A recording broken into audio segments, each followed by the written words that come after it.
Today's deep dive video is more focused on the back end of managing an airline. Rather than talk about specific aircraft or cabin spaces, this video discusses American Airlines' failed strategy in shifting ticket sales from one platform to another. A strategy that performed so poorly that it seems one of its very high-level executives has had to pack up and leave the company. So, what is this all about? So, just over a year ago, American Airlines took the decision to pull 40% of its lowest fares from many online booking platforms. These fares would only be released through its own channels and its new distribution capability or NDC channels. Announcing full-year results for 2023 in January, the airline noted that some 80% of its bookings were coming from internet customers, with 65% of those via its own in-house channels. Nonetheless, it doubled down on its strategy, reiterating its goal of getting 100% of bookings this way. How did this pan out? Well, American Airlines swung to a loss in the first quarter of 2024 despite record-breaking revenue. Much of that loss was attributed to Boeing issues, but there were also questions raised about the lack of growth in the managed corporate travel market. Direct competitors Delta and United both reported a 14% increase in managed corporate bookings in the first quarter. Alaska's were up 22%, and Southwest had 25% more corporate bookings year-on-year. Getting that number from American Airlines was not an easy task, as Cranky Flyer explains.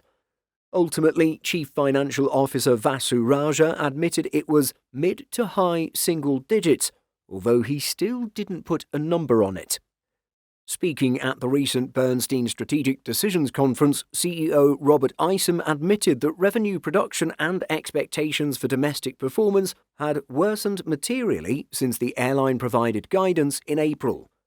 Indeed, in the hours before the conference, news had begun to spread that the carrier had cut its Q2 profit guidance.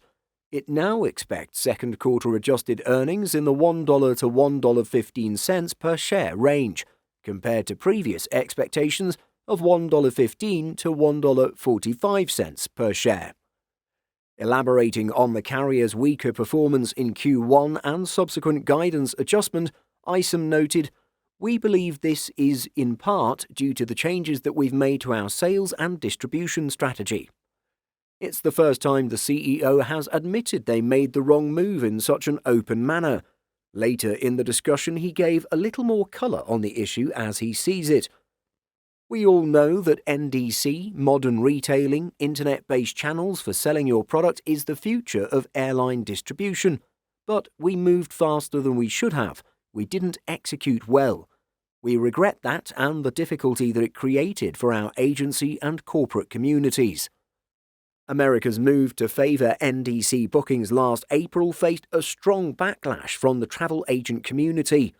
The American Society of Travel Advisors, or ASTA, called it a clear abuse of market power, as the airline withdrew 40% of its fares from operators using the widely adopted Global Distribution System, or GDS.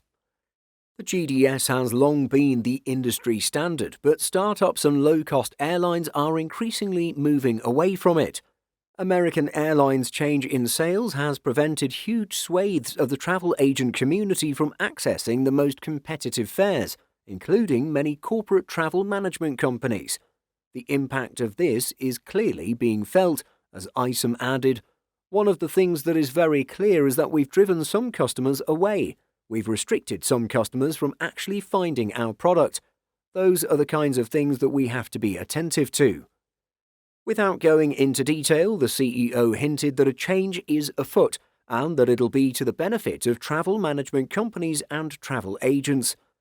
He says that the airline is evaluating its strategy holistically and piece by piece, adding that they've spent a lot of time listening to the feedback of agencies and corporate customers.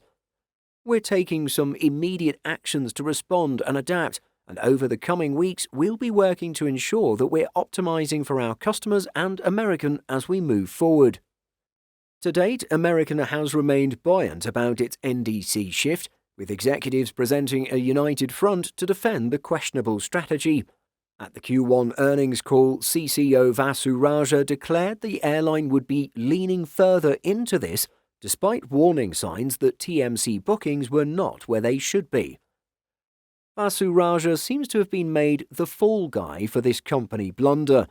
The airline executive has been with American for 20 years, working his way up the ranks through network planning roles to Chief Revenue Officer and finally to his current position of CCO.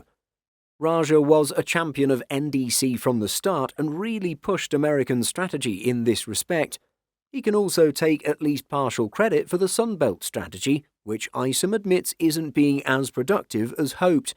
Some of the recent route shakeups are also in his wheelhouse. The announcement of his departure lacked the usual thanks for many years of work that normally form part of such a release, suggesting the split wasn't entirely on good terms. Without specifying reasons for Raja leaving, ISOM noted, "I've known Vasu for a long time. I admire his creative thinking, his passion. He's been an innovator, a disruptor, and a good friend. Sometimes we need to reset, and in this case, we do."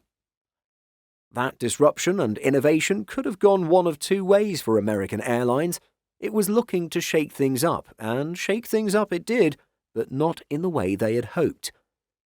We have to be better at executing those long-range plans. We have to be more attentive to the marketplace. We have to be more detail-oriented. And we have to go forward as a team and really make it easy for Americans to do business with us. Stephen Johnson, current Vice Chair and Chief Strategy Officer, will take Raja's place, at least in the interim. He's an industry veteran, a lawyer by trade and a staunch ISOM loyalist. Attempting to undo some of the damage that's already been done, American will modify its distribution strategy and work closely with agencies and partners to ensure that the transition is not disruptive to end customers. ISOM noted that American would also be reviewing its many changes to its relationships with agencies and corporate customers, including how it solves problems and pays its agencies. On the customer side, ISOM committed to rolling back the changes to Advantage that would see no points earned for booking with non-NDC agents, adding, "We want to make sure that no customer that's out there travelling is made worse off from the changes that we make." Points will still be awarded for flights booked through third parties as the airline looks to renegotiate its agreements instead of limiting options. What do you make of American Airlines' attempt to wind back some of its unsuccessful strategies? Let us know in the comments. Simple Flying publishes over 150 articles every week.